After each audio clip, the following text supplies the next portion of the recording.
স্বামী বিবেকানন্দ আমাদের অসাধারণ একটি মন্ত্র দিয়ে গেছেন।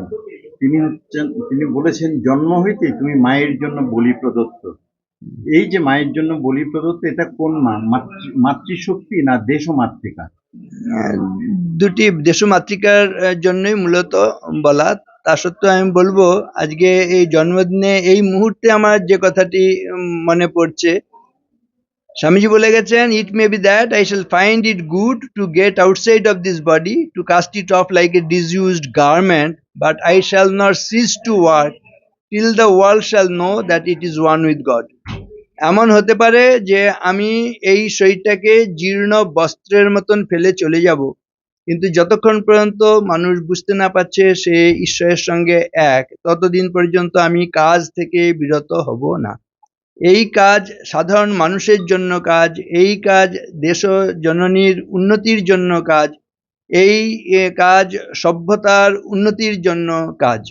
তা তিনি দিয়ে গিয়েছেন মহামন্ত্র, আত্মনো মোক্ষার্থম জগদ্ধিতায় চ, নিজের মুক্তি এবং জগতের হিত, এই হবে আমাদের উদ্দেশ্য। আর যে শিক্ষার কথা বলেছেন সেটা নিয়ে বলেছেন, western science coupled with Vedanta and ব্রহ্মচর্য অ্যাজ দ্য গাইডিং মটো। আমাদের পাশ্চাত্যের কারিগরি বিজ্ঞান এগুলো শিখতে হবে, কিন্তু তার সঙ্গে ভারতীয় যে বেদান্তের বাণী, সর্বম খল্লিদম ব্রহ্ম, এটিও মনে রাখতে হবে। আমরা সবাই শিক্ষার সঙ্গে যুক্ত, কিন্তু একটা জিনিস ভেবে দেখবেন, অশিক্ষিতরা দেশের বিশ্বের বেশি ক্ষতি করছে না শিক্ষিতরা বেশি ক্ষতি করছে? অবশ্যই তথাকথিত শিক্ষিতরাই দেশের এবং বিশ্বের বেশি ক্ষতি করছেন। কেন? তারা হয়তো অক্ষর জ্ঞান লাভ করেছেন, স্বাক্ষর হয়ে তারা বিপরীত আচরণ করছেন। স্বাক্ষর কথাটার বহুবচন করলে হয় সাক্ষরা, সাক্ষরা কথাটাকে বিপরীতভাবে বানান করলে হয় দেখবেন সাক্ষরা থেকে রাক্ষসা। তাহলে এই রাক্ষসরূপী স্বাক্ষরেরা জগতের বেশি ক্ষতি করছে। সেজন্য কি হতে হবে? সরস হতে হবে। সরস কথাটিকে আবার বিপরীতভাবে বানান করে দেখুন, সরস সরসই থাকে। এই সরস হওয়া মানে মানুষ হওয়া। স্বামীজি সেজন্য প্রার্থনা করেছেন, না হে গৌরীনাথ, হে জগদম্বে, আমায় মনুষ্যত্ব দাও, মা আমার দুর্বলতা কাপুরুষতা দূর করো, আমায় মানুষ করো। কি করলে আমরা মানুষ হব সেটিরও সন্ধান রয়েছে। বলা হয়, জ্ঞান শীল নীতি ধর্ম তপ বিদ্যা দান, সপ্তশীলে মনুষ্যত্ব জানিও সন্ধান। 7টা গুণ থাকলে মানুষ হই। কি কি? জ্ঞানের চর্চা করব, শীল মানে ভদ্র হব, নীতিপরায়ণ জীবনযাপন করব, ধর্ম জীবনযাপন করব, তপস্যার জীবনযাপন করব এবং দানশীল হবার চেষ্টা করব। তাহলে জ্ঞানশীল নীতি ধর্ম তপ বিদ্যা দান, বিদ্যা লাভের চেষ্টা করব। এই বিদ্যা দু রকমের বিদ্যার কথা বলা হয়। স্কুল কলেজের বিদ্যা সেটা অপরা বিদ্যা, কিন্তু আত্মবিদ্যা, ব্রহ্মবিদ্যা, ঈশ্বর সম্বন্ধীয় বিদ্যা, এটি পরাবিদ্যা।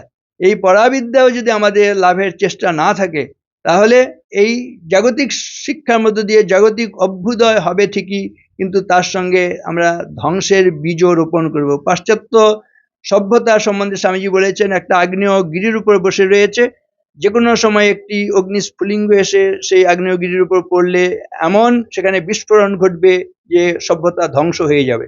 সেই জন্য যদি ভারতবর্ষের এই সেবার আদর্শ, ত্যাগের আদর্শ, শান্তির আদর্শ, এটা যদি নষ্ট হয়ে যায়, সারা বিশ্ব থেকে সমস্ত রকমের যে স্নেহ মমতা পবিত্রতা এই যে গুণগুলো, এগুলো সব ধ্বংস হয়ে যাবে। সেই জন্য বিশ্বের কল্যাণের জন্য ভারতবর্ষের বেঁচে থাকা মানে ভারতবর্ষের আদর্শ, ত্যাগ এবং সেবার ধর্ম, সেটাকে বাঁচিয়ে রাখা একান্ত প্রয়োজন। স্বামীজি এজন্যই এই 39 বছরের বেশি তিনি বাঁচেননি, এত কঠোর পরিশ্রম করেছেন।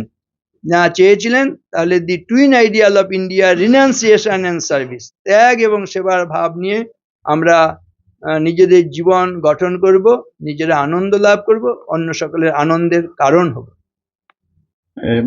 স্বামীজি আরেকটা প্রশ্ন, কিছু মানুষের একটা ভ্রান্ত ধারণা আছে, স্বামীজির একটা উক্তি নিয়ে তারা নিজেরা চর্চা করেন, গীতা পাঠ করে কি হবে, তার থেকে ফুটবল খেলো। এই যে ভ্রান্ত ধারণা, এটা স্বামীজি আসলে মানুষকে কি বলতে চেয়েছেন যদি একটু স্বামীজি ব্যাখ্যা চেয়েছিলেন করেন। যাতে তরুণ প্রজন্ম তারা শক্তিশালী হয়। শক্তি যদি কারো না থাকে, কেউ যদি দুর্বল হয়, এই দুর্বল মস্তিষ্ক সেটা শয়তানের কারখানা হয়ে যাবে। অলস মস্তিষ্ক যেমন শয়তানের কারখানা, দুর্বলরাও পাপ করে, অন্যায় করে। সেজন্য গীতা পাঠের চাইতে আগে বলছেন তোমাদের শারীরিক শক্তি আগে আসুক। শারীরিক শক্তি অর্জন হলে তোমাদের মন বলিষ্ঠ হবে, সেই মন দিয়ে তোমরা গীতার মর্ম ঠিক ঠিক অনুধাবন করতে পারবে এবং তোমরা আত্মা কি, ব্রহ্ম কি, নিজের স্বরূপ কি, এগুলো সম্বন্ধে আরো বেশি জানতে পারবে, যার ফল হবে অনেক বেশি উন্নতিকারক, অনেক বেশি আমাদের পক্ষে মঙ্গলদায়ক। তা না হলে ওই যে বললাম আমরা স্বাক্ষর হয়ে রাক্ষসে পরিণত হব। শেষে একটি প্রশ্ন করবো স্বামীজি। ভারতবর্ষের প্রায় বিপ্লবীরাই স্বামীজির আদর্শে অনুপ্রাণিত, কারণ স্বামীজি তাদের কাছে একটি আদর্শ স্বরূপ ছিলেন। আজকের দিন 12ই জানুয়ারি স্বামীজির যেমন আবির্ভাব দিবস, ঠিক তেমনি বাংলার এক দামাল ছেলে মাস্টারদা সূর্য সেন, আজকের দিনে তার ফাঁসি হয়েছিল। এই এই দিন সম্পর্কে দুটোকে আপনি কিভাবে মেলাবেন? সেটিকেও বলবো আমরা ওই ত্যাগের আদর্শ, সেবার আদর্শ। উদয়ের পথে শুনিকার বাণী, ভয় নাই ওরে ভয় নাই, নিঃশেষে প্রাণ যে করিবে দান, ক্ষয় নাই তার ক্ষয় নাই। স্বামীজিও চেয়েছেন যে এই দেশের কল্যাণের জন্য, জগতের কল্যাণের জন্য, যাতে আমরা আমাদের ব্যক্তি স্বার্থের ঊর্ধ্বে উঠে আমরা যেন জগতের কল্যাণের জন্য কাজ করতে পারি। স্বামীজি, লাস্ট প্রশ্ন লাগবে, আপনার নামটা একটু যদি আমাদের স্বামী জ্ঞানলোকানন্দ, সম্পাদক রামকৃষ্ণ মিশন, স্বামী বিবেকানন্দের পৈতৃক আবাস এবং সাংস্কৃতিক কেন্দ্র।